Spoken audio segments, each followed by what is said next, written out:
All right.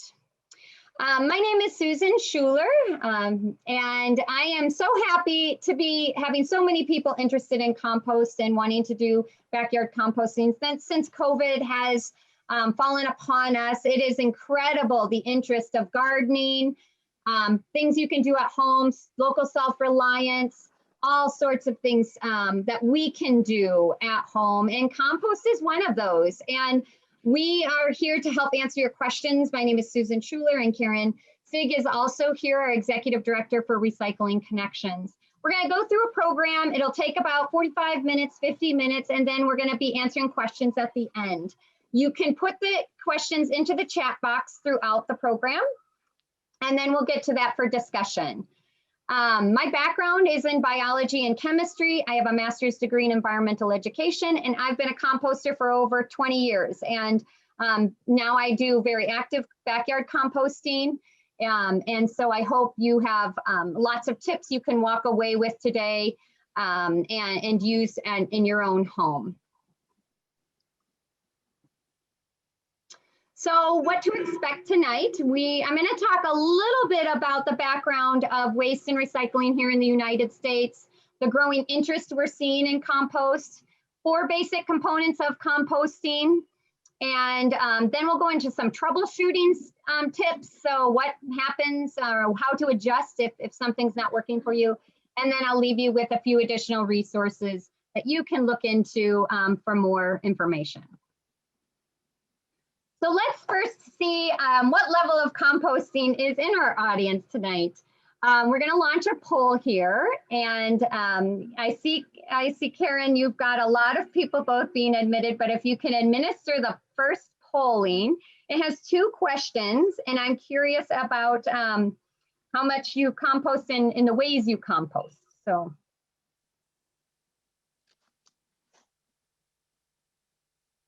And Karen, I can't see the polling, so you will have to just let me know if you're having trouble seeing that. Sure. No, I'm seeing results coming in. So let's just let that roll for a little bit. Again, I just kind of want to watch people wait until it slows down a little bit. Oh, absolutely. Yeah, very curious myself. Yeah. All right. So far we have 90% of the people on the session that have voted. Okay. You want to show results? All right. So I'm going to end the poll and then share the results. Yes, please. And so if folks can see this, can you see it, Susan? I actually can't. So you'll okay. That's why I just wanted to wonder. Oh, no. Mm-hmm. All right. Do you compost? Folks can maybe then others can see this, but yes is 45%.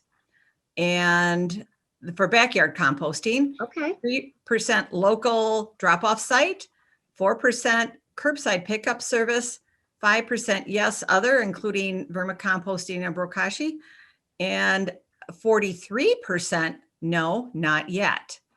You like how I said not yet, right, everyone? Yes. Okay.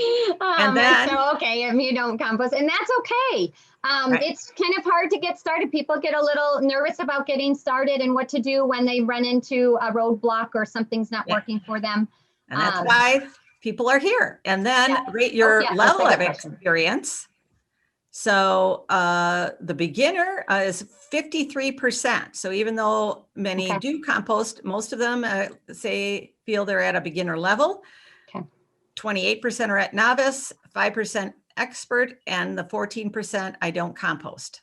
Okay, great. There. Thank you so much. I think that is really helpful for me and probably good information for you all too. One thing we're seeing in the compost world is this rise of curbside pickup. Here in the United States, this is a common graph we show in the waste and recycling world. This is an EPA graph. It's just showing our waste per capita in a sense. And you can see how in the landfilling, we've sort of been able to more or less stay kind of at a plateau for what's going into landfill per person, even though our consumption's going up, but we're able to divert it through recycling.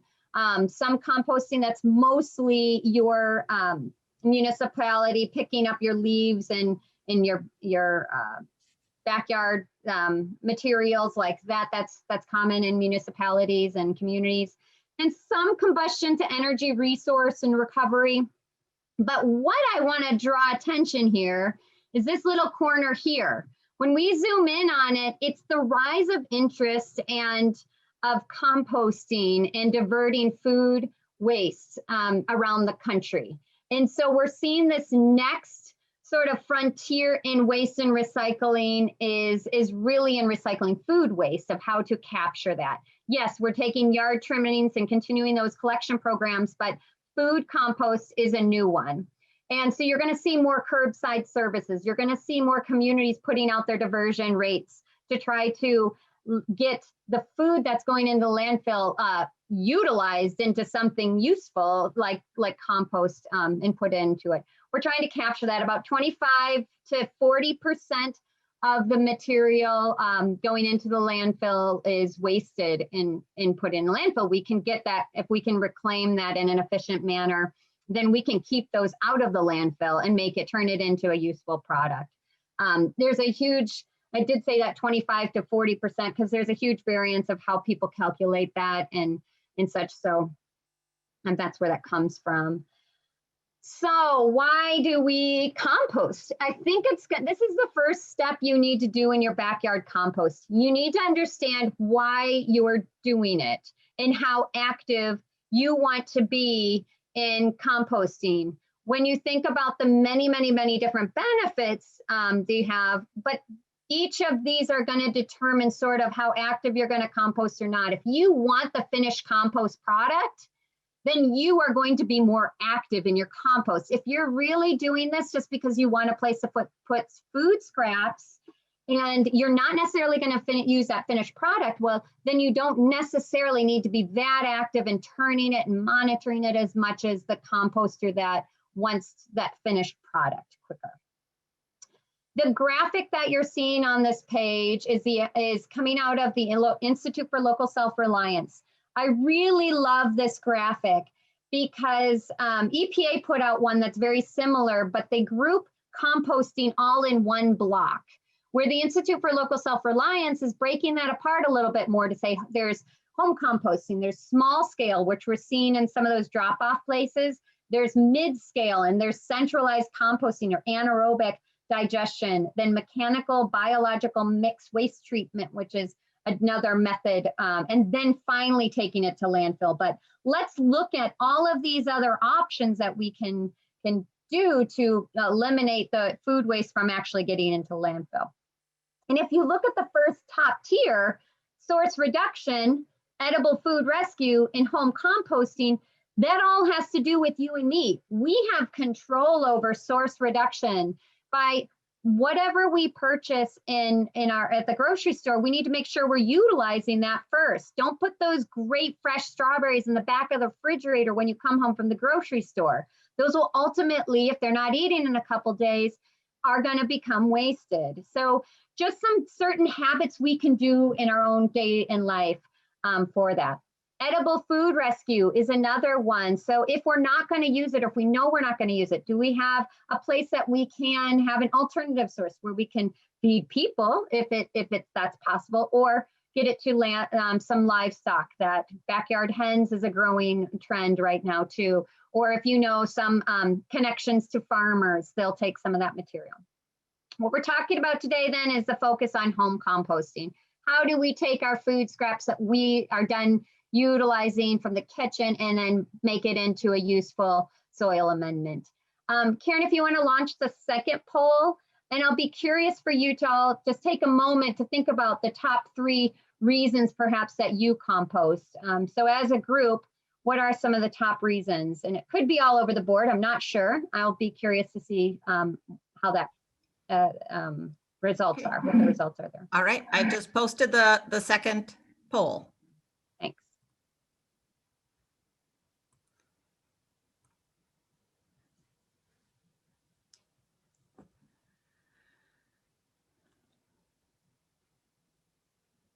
I Yeah, here there. Thank you, everybody. It's fun to watch things come pouring in. Since we had almost 90% of everyone participate in the first poll, I'm going to wait until we get up to about that number here, perhaps, hopefully. We really do appreciate your input because it helps us know what kind of questions you have and, you know, how we can address those or make the presentation better, and just kind of where folks are coming from. That's good to know. All right, let's see. Oh, here's some more. Okay, well, let's see. Right now we're at 87% of participants, 88. Tell you what, maybe I'll end it for now so that we can Sure. There and I'll share the results and then verbally go over them with you for Susan's sake. All right, what are the 3 top reasons you compost or are interested in composting? And help the environment is 71%.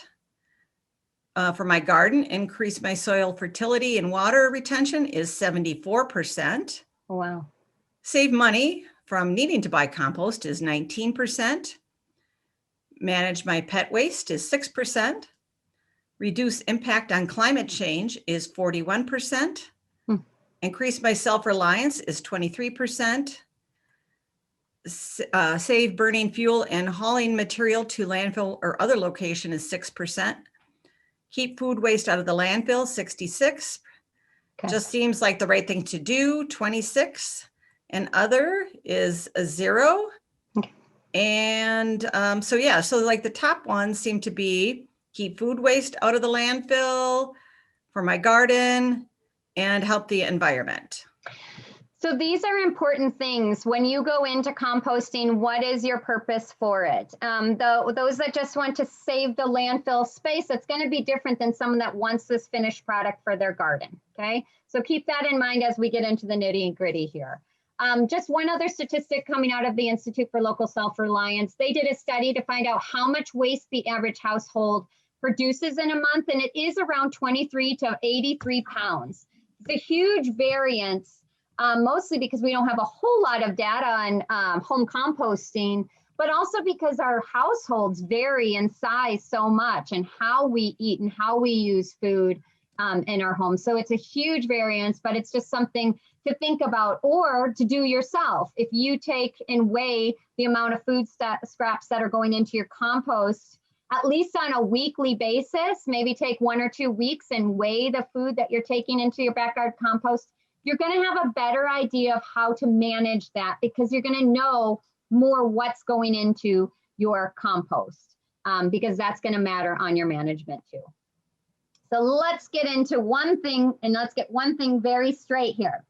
Compost is not dirt. Don't let anyone call it dirt. It's so much more than dirt. It's not even soil. Compost going into your soil or your garden is actually soil amendment. This is the material that's going to add more fertility for your plants and also water holding capability for it. So just something to keep in mind. The act of composting, what you are going to be doing is you're actually making compost, but you're mimicking nature's natural process. So nature already breaks down all this material on forest floors all the time. In prairies, decomposition is constantly happening. What you're doing in the act of composting is mimicking nature's process and more or less trying to expedite it to make that happen. You're going to be putting in maybe grass clippings if you don't just already self-mulch, or sometimes I like to just gather some grass clippings from my lawn, even though I normally just do a mulcher on it. But sometimes I want some of those extra greens to go into my compost bin to heat it up. You'll put in food scraps likely and probably some leaves. In fact, we love leaves and we'll talk a little bit more about leaves later. What you're more or less doing is keeping an animal alive. What works for us in a compost bin are millions, if not billions of microorganisms. We can't see them, but these are the guys that are going to do the work for us. These are the workhorses behind our compost. If you think about your compost being the place that you want to keep these workhorses happy, it helps you better understand how to manage it. And because these are all living things, they need the same thing you and I need. And that is water, oxygen, food. And I like to say a home. Your compost bin is your home, or you need a conducive environment for them to be successful and do work. So keeping that in mind, we're going to walk through each of these of what they need for a compost and to be successful in composting. First of all, water. Water is what we all need. Now, it's going to be raining a lot come spring here. And most of us on this call are from the Midwest. We know what's coming. We just had the thaw. We are still thawing out in some places. We're up here in Stevens Point, Wisconsin, so a little bit further north. And so things are just getting really wet. And so our moisture levels are quite high in our compost bins. And they're going to be high when it comes to rain. I want to keep my compost bin at about 40 to 60%. I'm going to keep my lid on my compost bin right now just to keep extra water out. I know there's a lot of water in the environment. What the rule you want to kind of sort of go with is the hand squeezing method is probably your best test for how moist you really need it to be.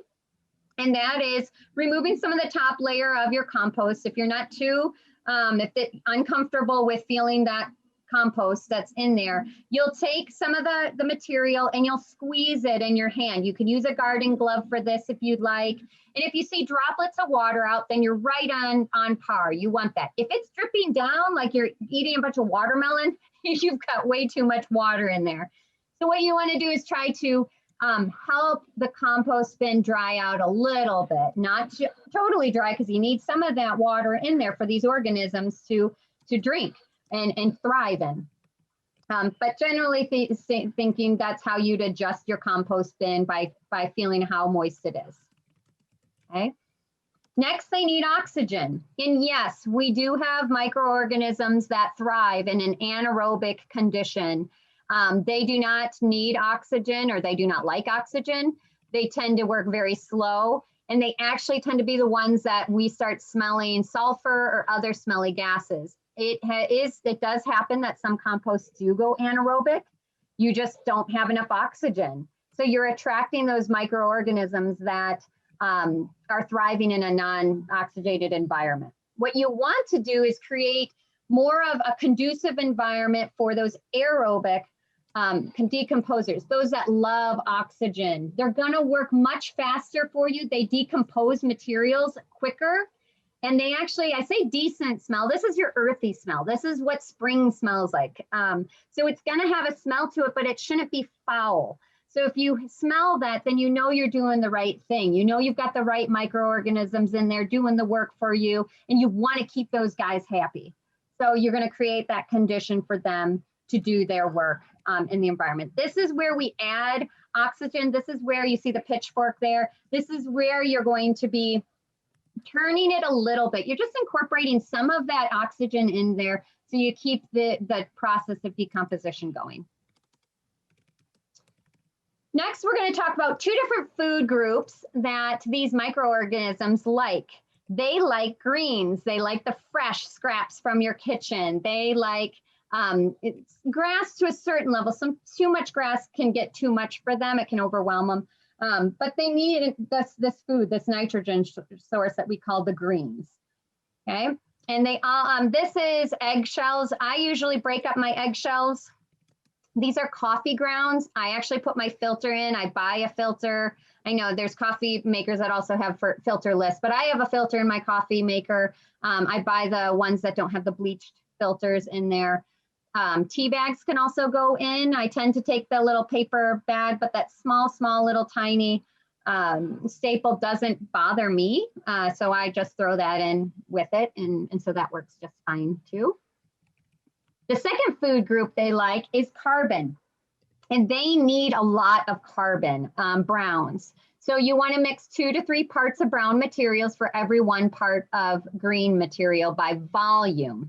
Okay, so this is why you save all of those leaves. Leaves are your friends. I have kept my leaves since last fall, and I still have, I'll probably have enough to get me through June to be able to cover my brown or my nitrogen or my green material. Every time I add any of my greens, I'm putting browns on top of it to cover it.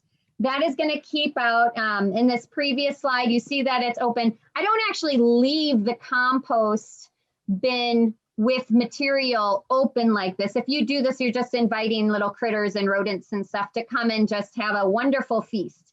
By covering it with a brown layer, you're reducing the amount of problems like that or nuisance animals that you might experience in there. Okay, so those are the two food groups for your compost. What not to compost, generally speaking, meat, bones and fat, dairy products and oils. All of those will be, if you're not managing them well enough, or if your bin is just, or your compost is just not large enough to handle these materials and actually heat up enough to you don't want to incorporate any of the bad bacteria that could come from some of these things. Your compost actually has to heat up pretty fast or pretty high. It's just sometimes hard to manage these in a backyard compost. These also attract the critters. So bones and dairy will attract more of the critters into your compost bin. So avoid those. Now, once my kids will have taco night, we might have some beef on the taco, I'll actually put that in my compost. I'm not too much, or maybe there's some cheese in there. I don't worry about that too much, but for me, I'm an active composter. I know I'm going to be moving that compost bin. So some of these food scraps are not going to be a problem. If we have a big turkey dinner, I'm not going to take the carcass and put it in my compost. It's just too much bones and fat and meat for my compost to handle. So avoid that. You want to think about your branches. Anything that's really not going to break down, like a quarter size diameter is kind of, or any larger than that, it's just not going to break down in your backyard compost. So you'll want to take those, use them in another manner. Now, dog and cat and human waste. I don't put my dog waste into my compost because I'm using it on my garden. Now you can compost for, having a place to put your dog waste. Just don't use it on any food garden that you're going to later ingest the food from. If you're just going to use it on the prairie, that's fine, or plants in your yard, then it's actually fine to put dog and cat waste. I put human waste in because we do get that question a lot. I don't compost it in your backyard compost. You're just not going to be able to manage it. So for those that are wondering about that, that's typically not advised. Charcoal has additives and chemicals in there, so don't put charcoal in your compost bin. Treated wood you can use for building your bin, but there is debate out there amongst composters to use treated wood or not for your compost. Yes, there's chemicals in there that makes that wood treated, and that can leach into your compost. And again, if you're going to use it on your food garden, there's potential for bringing that in, so you don't want to do that. And then persistent weeds. If you can't kill the weed seeds, you will have those weeds in your life ongoing and ongoing. And I have this problem. Sometimes I just can't get it to kill, but I'm getting really good with getting my compost bin to heat up. And then just a little funny joke of don't compost, kids. Bedding and manure. For those of you that do have access to bedding and manure, they are excellent for compost. So chickens, guinea pigs, rabbits, cow, horse manure is great to incorporate. I have backyard hens. This is my little Lily, and she's just lovely and beautiful. And I love having hens because they add a great, they're the natural decomposers for me when I feed them my food scraps. So some of those oils and breads that I don't necessarily, or you don't always want to put in your compost, they can go to my hens, and the hens actually decompose it through digestion for me, make this really nice manure that I then use on the compost bin that heats my pile up. They are They're really good, but one thing I learned the hard way is in spring, I cleaned out the chicken coop and I had a huge amount of nitrogen. And after a couple days of 80-degree weather in May, kind of an early hot weather came, and it smelled like a pigsty. And I do have close neighbors. I live in the city of Stevens Point. And so I had to apologize to them for a little bit. Quickly, I broke apart that compost pile, and I started adding as much carbon into it. I added a lot of browns and mixed that in to balance that. I was very unbalanced with my compost bin. I got that foul smell. My compost bin went anaerobic, and it was a nuisance. Took just a day or two for me to troubleshoot that, but I learned, and now I won't do that again.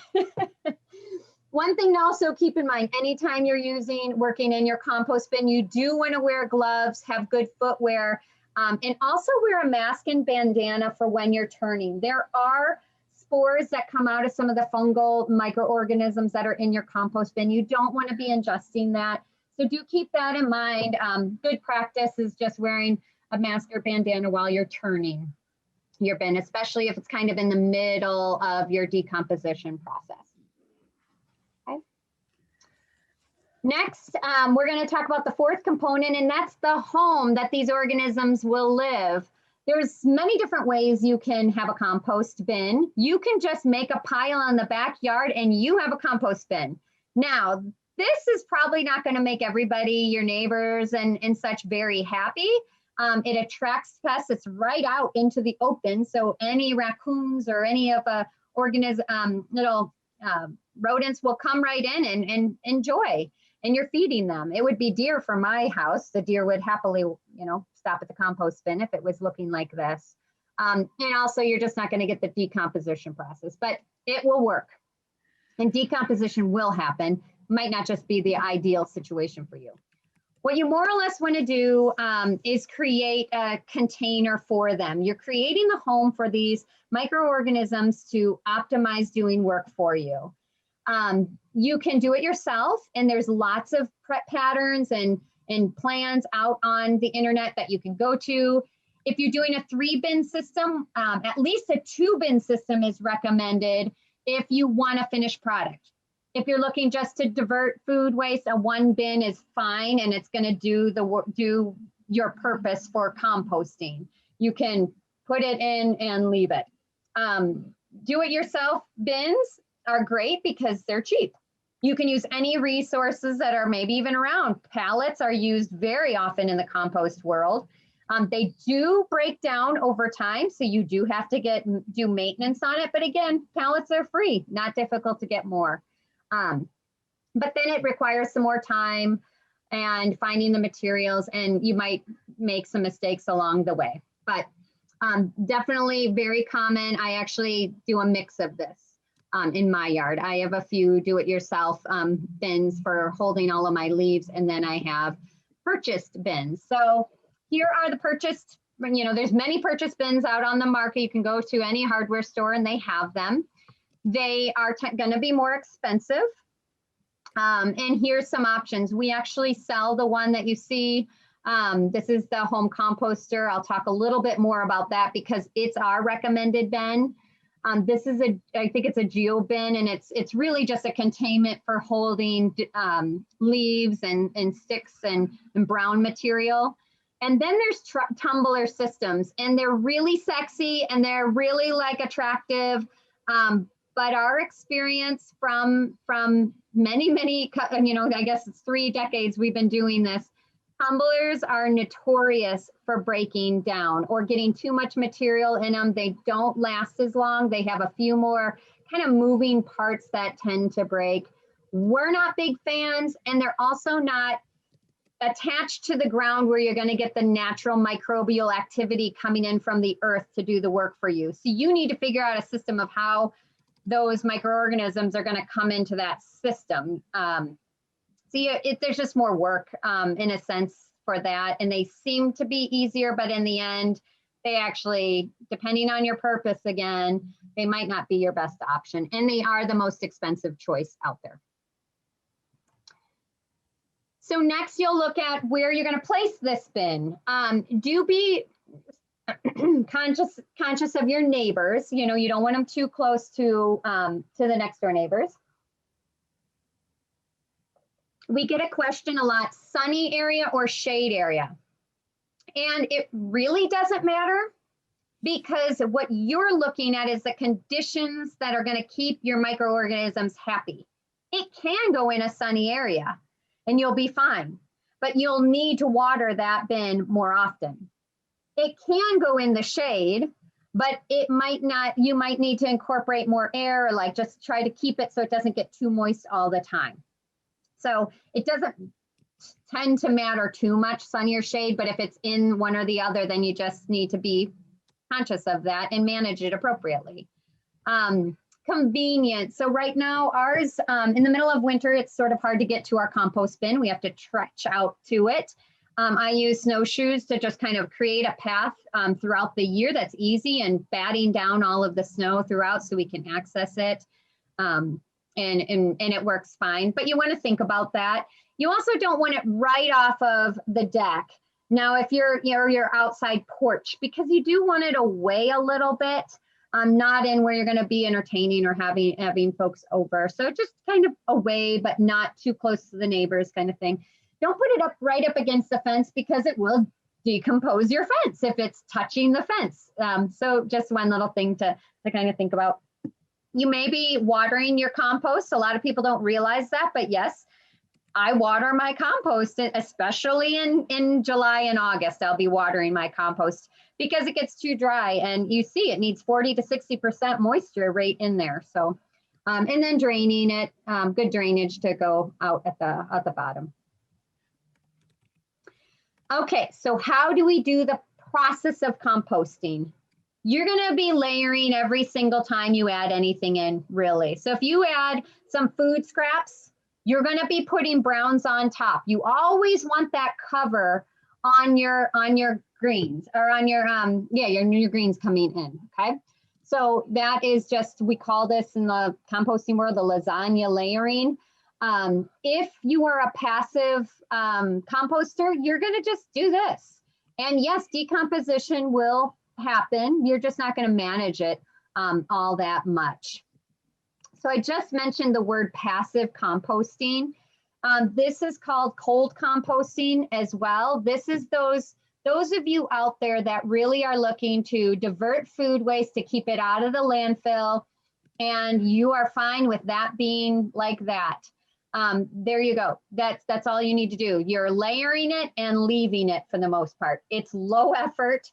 You really don't, it doesn't matter if it dries out or if it doesn't, because you're not using the final material. Decomposition works. So if it's starting to fill up to the top, you might need to add water, or see if you need to put the lid on it so it doesn't get too moist from the rains coming in. It's much slower decomposition, and you might not get really hot compost in here that will actually kill weed seeds. So you might get more things growing out of your compost bin, which you just pull and put them back in, and you just killed that plant, because you're just keeping this compost bin as a passive cold composting method. Very easy to do. My father cold composts for the most part, and been doing this, and you'll see the compost material will go down even when you do nothing to it. So that's a very common practice. All right, but for those of you, since there are so many people in this meeting room that want to get that active composting, you're going to be more active, and you're going to be paying attention to your pile. You can get, this is called hot composting, because you're literally going to get your compost pile to a temperature that's ideal for breaking down the material and keeping those microorganisms really happy. So you're going to do the layering method of going ahead and layer the browns and the greens every time you add. But for you, as an active composter, you're going to actually turn that pile once a week. Every 5 or 7 days, you're going to turn and incorporate the oxygen in there. You may need to water it if it's drying out too much. And depending how soon you want that compost, if you want it in 6 weeks, boy, are you going to be really active watching that for almost on a daily occurrence. But if you are okay with having finished compost in 6 months, that's typically what I do. I just want finished compost in 6 months. So at the end of the growing season, I'm putting a whole bunch of compost on the top of my garden, and it's going to be left for winter. And then as spring goes, the thaw comes, and that's bringing all the nutrients in it. And then all of that from winter, all the material I've gathered for winter is now going to go in and be ready for the next 6 months. So it's on and off for me like that. So for hot compost, generally speaking, if you really do want to get into this, I recommend getting, this is a composting thermometer. It's about 20 to 24 inches long. So it's getting into the middle of the pile, and I can monitor how hot my pile is getting. If it does not get to even 130 degrees, I know I'm going to have a lot of seeds left in my finished compost. It's not going to kill all those seeds that I need, that I want to die before I put it onto my garden. I don't want to incorporate a bunch of weed seeds there. But you want to have that pile reach over 150 degrees, ideally for 3 days straight. And that is going to create the environment where you're really killing off all of those seeds that are remaining in there. In the end, I'm looking for a dark brown, crumbly material that you don't recognize anything in. It's going to smell beautiful. It smells like this wonderful earth. And it doesn't reheat, and I don't have random plants growing out of my compost. Then I know it's ready. This picture is showing that finished compost.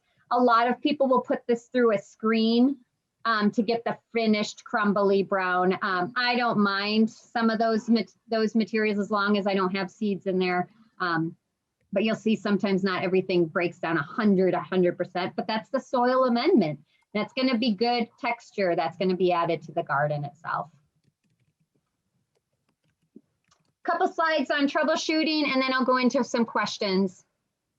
So this is what will happen if you're smelling a rotten odor. So maybe it smells like rotten eggs. Your pile has gone anaerobic, and it is time to break that pile up and add brown material to it. You just have maybe too much moisture. This is what happened to me when I just cleaned out the chicken coop, put it all in my compost bin, and thought it was going to be fine. I thought that the pine needles, the pine shavings that I use for my bedding was enough brown. It didn't even cross my mind. Oh my goodness, the chickens have been, doing their business on it for a month or two, and no longer can it be treated like a dry brown material. It's now soiled with manure pieces. So that ended up being totally wrong for me. And I was able to troubleshoot by pulling it apart, adding browns, and just start mixing it up. If you have an ammonia odor, then you just have too many greens in there. Similar thing. You just need to turn that pile and add some browns. That's almost what you always do for any troubles. Get the leaves and add them to your pile and mix it around. And then let's talk about temperatures. Let's say you're just struggling it's like stuck. I get this all the time. It's stuck at like 60 degrees. I cannot get the pile warmer than the temperature maybe it is outside. And everyone's telling me I need to get this up to like 130 degrees. Well, how do I do that when it's 65 degrees outside? I need a much bigger pile in order to add more heat into my pile. If it's not big enough, I don't have enough material in there. I might have to add more water to it, look at the mix of things, just to create an opportunity for more heat to build up in the center. So I'm going to look at water level. I'm going to look at the amount of material, see if I can add more material one way or another to try to get the temperature up higher. If it's too high, then that's easy. All you do is kind of break it apart. There's just not enough ventilation. So you just spread your pile out a little bit more, make it a smaller pile.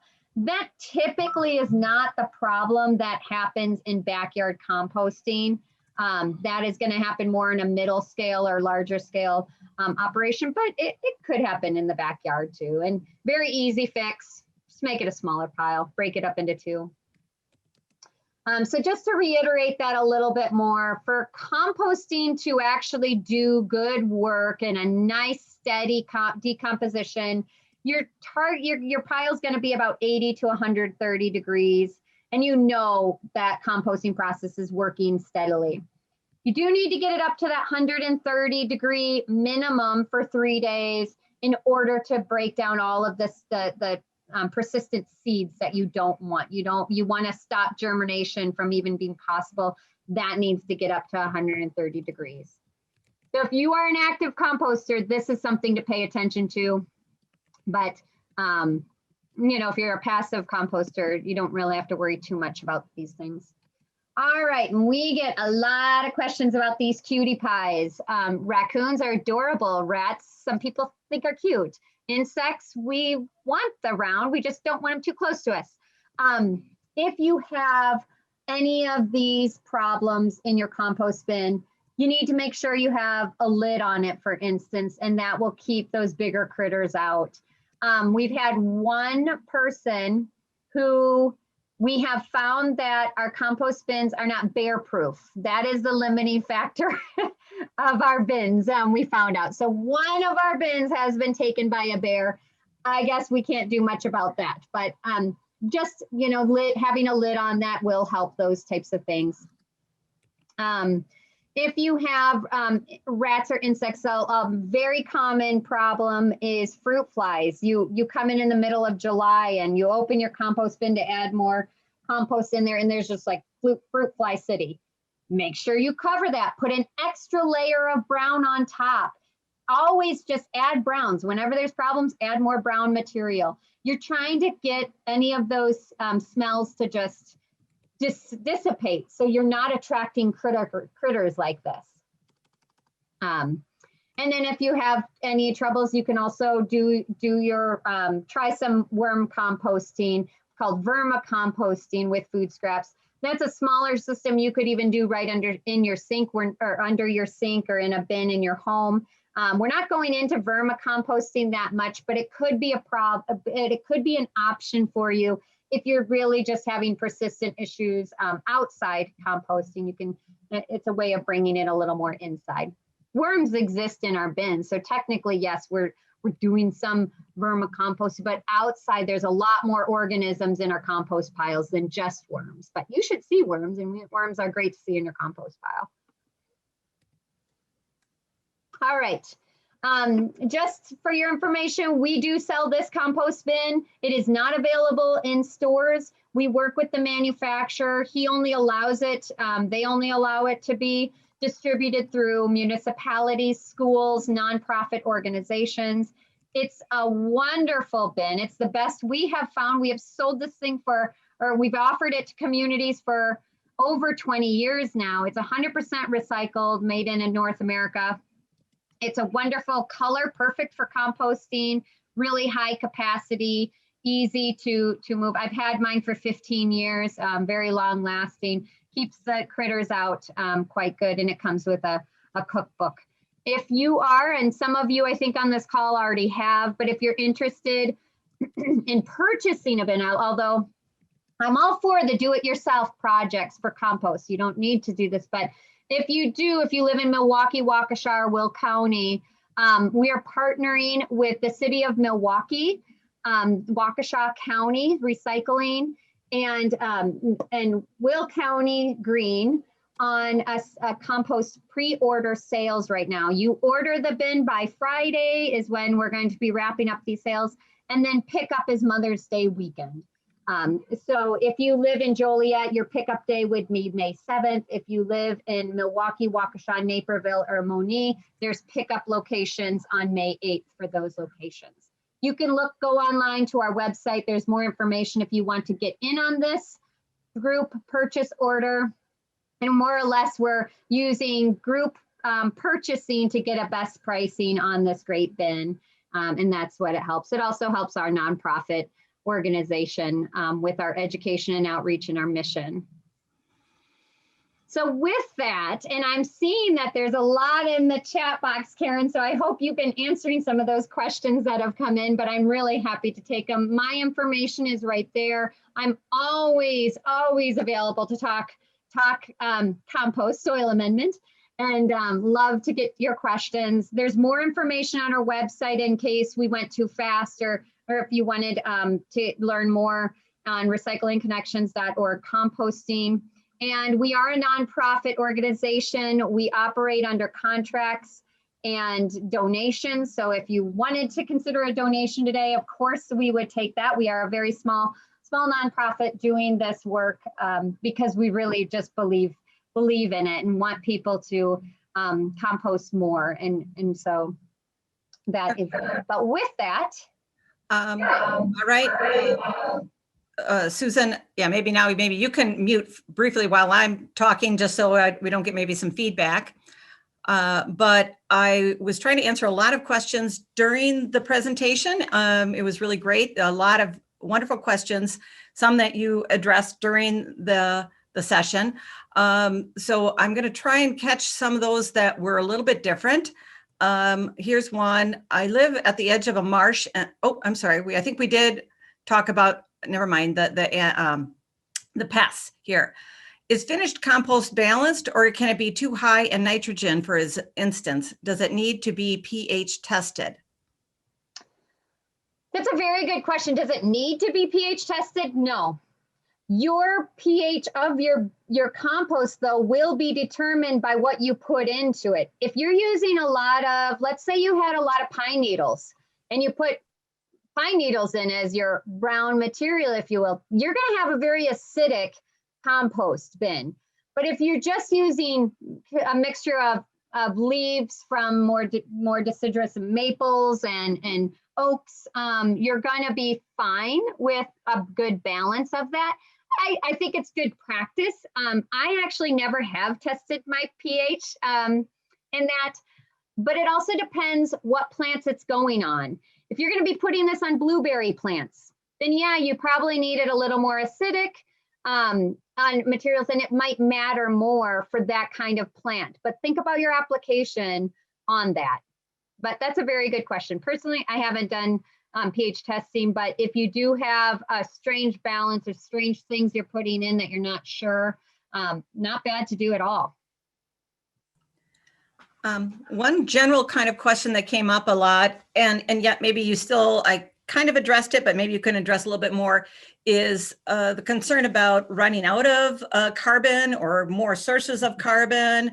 You know, just basically, especially with that ratio of 2 to 3 times as much carbon as nitrogen. So maybe you could just talk about that a little bit more. Yeah.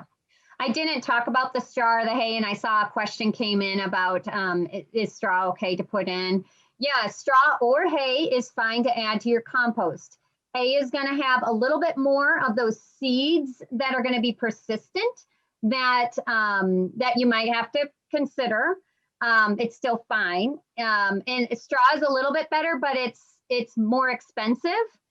So it comes down to the composter's preference on straw or hay. I tend to be more of a straw person, but I use hay in all of my chicken coop. So I end up with a lot of hay used in my compost. The bottom line is, if I run out of my browns, I'm going to buy straw, a bale of straw to have right next to my compost bin. I've also started up here. We have a lot of pine needles, and they're actually quite affordable too.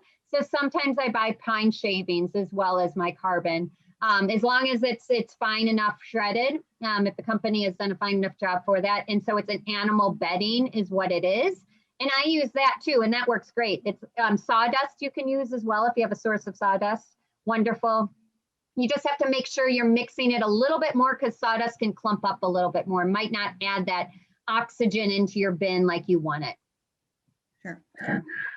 Here's another one. How do you get rid of weeds and excessive tree seeds? If you have too much, to be honest, I'll take them to the city. If I have too many weed seeds, or if I have a weed that I've been just polling like mad in my yard, I'll actually take it to the city and let them deal with that one. But for the most part, I'm getting really good about getting my compost bin to a high temperature. So I do have the capability to manage that. So you would just need to be sure you're getting your pile up. Again, 150 is sort of the magic number to be real sure that you've killed all those weed seeds. Getting into 160 is great. Much more than that, you're going a little too high. But something I'd like to share is that even though Wisconsin has a landfill ban on yard materials, there is an exception for invasive weeds. So like the purple loosestrife, purple loosestrife, creeping Charlie, and Knoxweed. Wait, what is it? The purple, the knapweed. So those are things you can put in your garbage because they are invasive, noxious ones. So just wanted to share that you don't need to, deal with, compost those. Let's see. One was, how much coffee grounds is too much? 1 pot a day we add. Should we correct for that? Yeah. Really, this depends on the amount of compost you have. Coffee grounds are acidic and quite acidic. So that would be one if you have, I don't think it's a concern for a backyard and just your regular user, you're adding a lot of food scraps and you're adding 23 to 83 pounds of material from your kitchen typically per household, and that a cup of or a thing of coffee grounds a day is not going to affect it. But again, I have to kind of preface that of if you have a very small pile, yes, you're going to have a little bit more acidic pile on that. But generally speaking, that's not a concern for the average backyard composter. And actually, it's really good. Coffee grounds are wonderful. Yeah. My little thing that I'm going to just share, because I know we're running and boy, questions are still coming in. But one thing I just want to share is for new composters, and this is where, let's say, even on Recycling Connection staff, I equate composting a lot like cooking. Everybody kind of has their own little ways of how they like to do it, when you add things, when you don't, all that. So embrace the experiment of it. What kind of things do you generate? What are your objectives? We're here to help you. But, just start small, start seeing how it works for you. And so like as a new cook, for example, just, try things out, see how it works and, what, the troubleshooting. But I just wanted to share that briefly. Let's see. And sometimes you burn a batch of cookies, but it doesn't mean you don't make cookies again, so stick with it and know that you're not, like, some people get so scared that you're like, oh my gosh, I saw a vole. It's okay if you saw a vole, start turning your bin and don't let it be their home if you don't want the vole or the mouse to take up their home in your compost bin. Personally, I don't mind the voles all that much. They don't create a nuisance and they don't come into my home.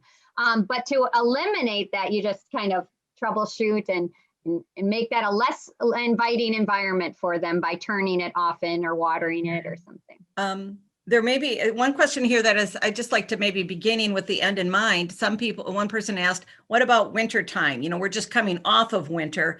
And so maybe that, being again, Wisconsin climate, just to know what can you expect a little bit, at the, next winter. Yeah, we did a presentation in the fall of how to prepare your compost bin for winter. And it really is something to think about. Because when we go into winter, we need to make sure our compost bins are fairly low and have a high space in them that we can add food throughout the winter, because there's no decomposition that happens in winter. It slows down significantly. Your pile's going to freeze. So you kind of get a break in winter. I kind of call it my embracing my inner farmer. To say, hey, it's my restful time and I get to do my garden planning in the winter. That's what I do. Well, your compost's going to stop as well. And so now as we go into spring, you're going to have a lot of material that's going to be quite moist. And so If you didn't save those leaves or you didn't save enough leaves, then you might need to get some more brown material, straw, hay, straw, sawdust that you might need to be incorporating that in if you want to jet start that process of the decomposition, since your pile is going to slowly thaw here. And I add, I have one like bin, well, I have like 4 or 5 bins, but that's me. But anyway, if you have a bin or have some extra leaves, you can put your food scraps in, cover it with some leaves, and just keep doing that throughout the winter. And then come spring, it all thaws and you've got the fresh, kind of wet, whatever food items that are, thawed, plus the leaves mixed in. So that's another way you can still add to it. It's not going to actually compost, but you can still put your food scraps out in your compost pile over the winter. One last question that's coming up a couple times. Can you compost ash or ash from fireplace or fire pits ash? Yes. So if you do that again, I would just want to know how you start your fires. If you are using, what do you call the liquid starter? What do when you're spraying it on, what do you call it? Use matches to start your fire, and then you're going to be more likely to not be incorporating some poisons or some chemicals that you just don't want. Yes, it's supposed to burn off, but if you can keep it as natural, if your fireplace is as natural as you can keep it, then yeah, it's fine to put in. All that carbon is fine.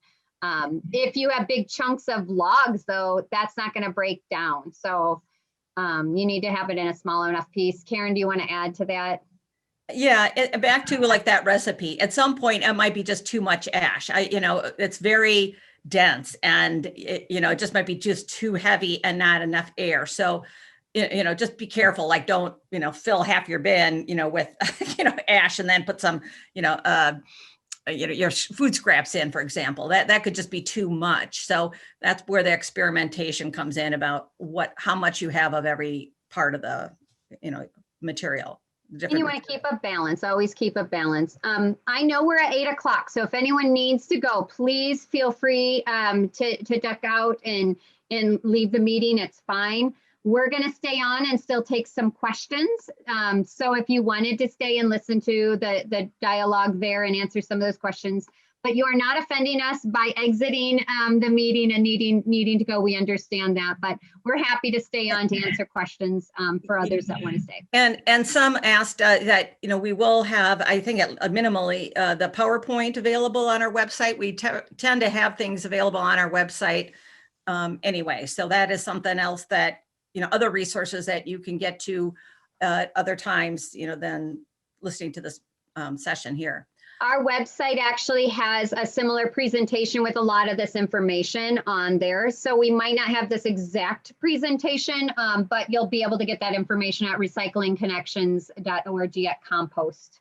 Or composting, sorry, on the website. So there were a couple questions related to, let's say, diseased tomatoes or concern about store-bought potatoes that might transmit blight.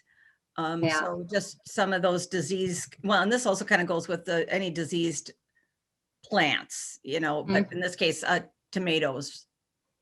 Yeah, for me, again, I feel comfortable putting them in my compost bin.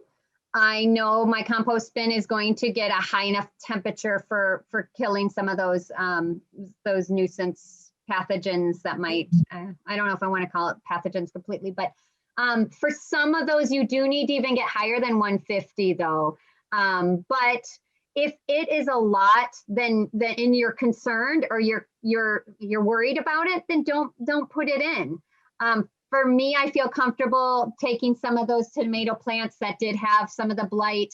I haven't had a problem with it transferring to the next year when I'm using that compost. That's my own personal experience with that. But if ever you have any concern about an item, then it's not bad to just play it safe where you're just not comfortable and not put it in your bin. I have 2 more questions that I think are really that I think you could kind of answer together. in some ways. Let's see, do you turn the compost in the bin, or how do you turn that? And then another one was, does a plastic compost bin degrade and seep into the compost? Yeah, not our bin. Our bin does not seep. It does not degrade at all.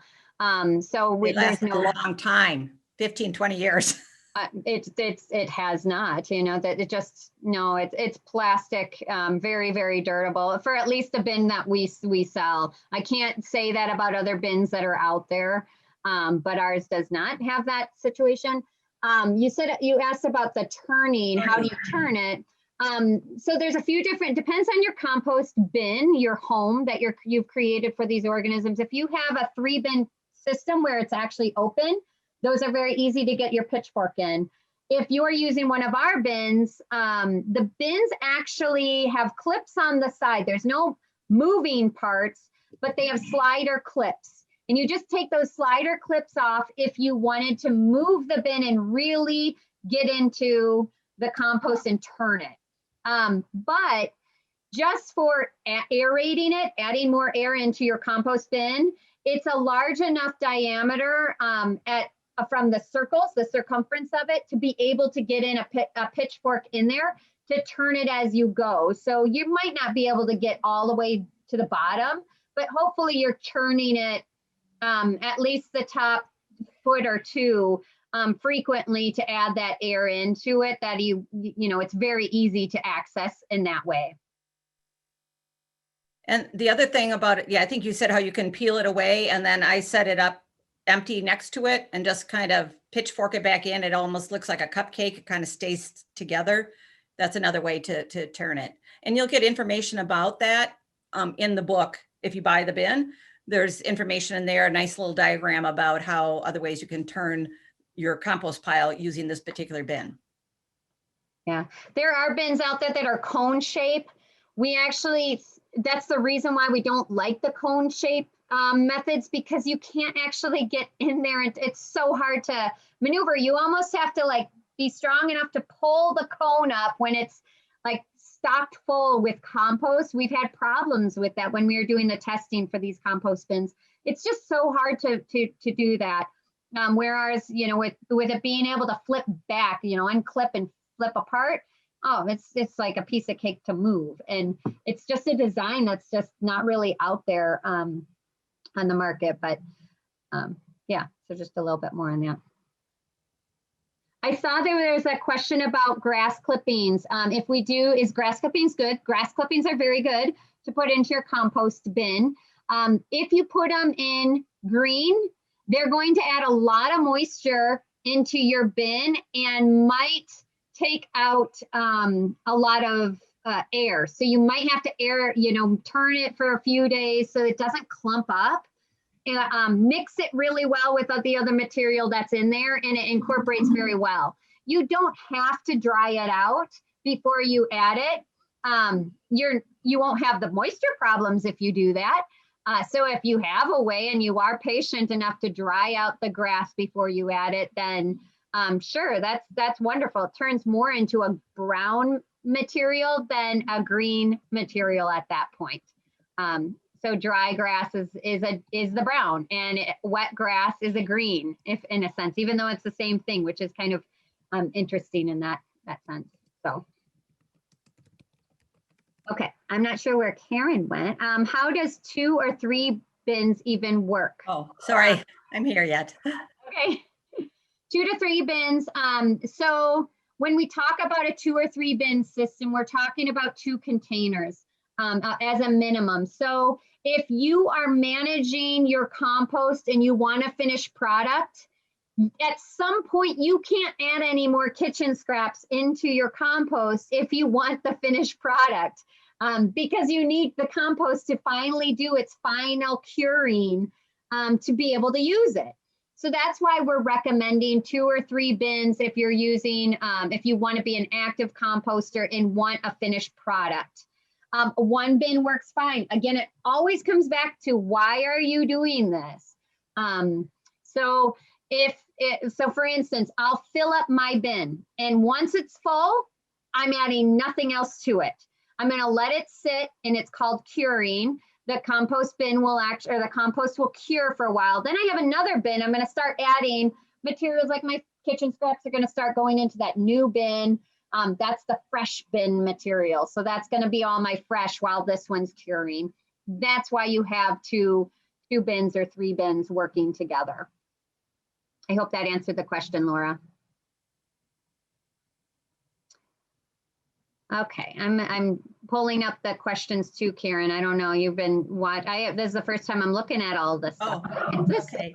This is one conversation. Yeah. How do you determine that a bin is ready to cure? I can't remember. Did you have the slide about how to know when your compost is finished? You know, like where, well, basically it's not heating up and it doesn't. Yeah. Yeah, we did. I had one slide sort of showing that, but we didn't talk about it too much. Let me just share this screen. So on this slide, I think you can see it's hot composting active. Okay. Yeah. Yes. So this is an example of this 3-bin system. This person is adding material into this one. You can see there's a lot of food scraps in there. This one's in the sitting process. This is the middle one is baking, if you will. You can see it's not black. It doesn't have that nice crumbly finish yet. So this is the kind of curing mode right now. They covered the whole top with a nice brown layer. And that nice brown layer is keeping the heat in. It's letting the organisms have a nice environment that's kind of stabilizing, and it's curing, if you will. Yeah. Well, it's still all decomposing. Yes. Yeah. And then this one's more the finished product. You can see that they could use a screen on this. If they take a screen and get it out, if they want the final crumbly material. But for me, this would be fine to put right on my compost bin.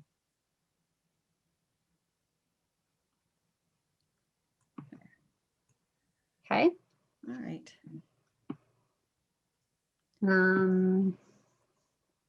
What else?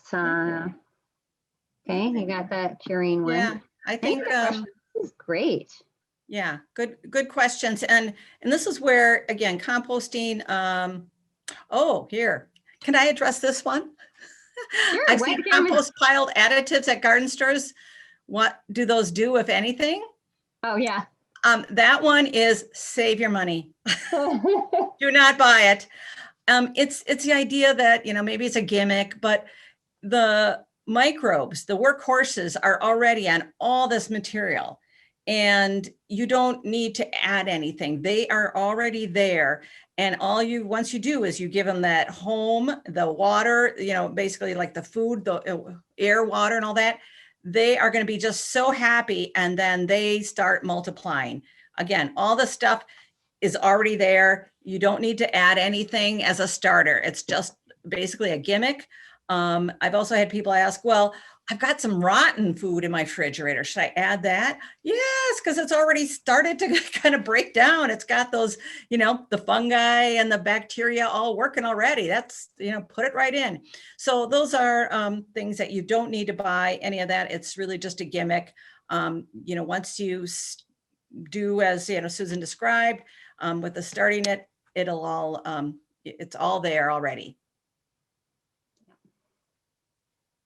Asking about corn husks. Corn husks are considered brown, especially if they're kind of dried out there.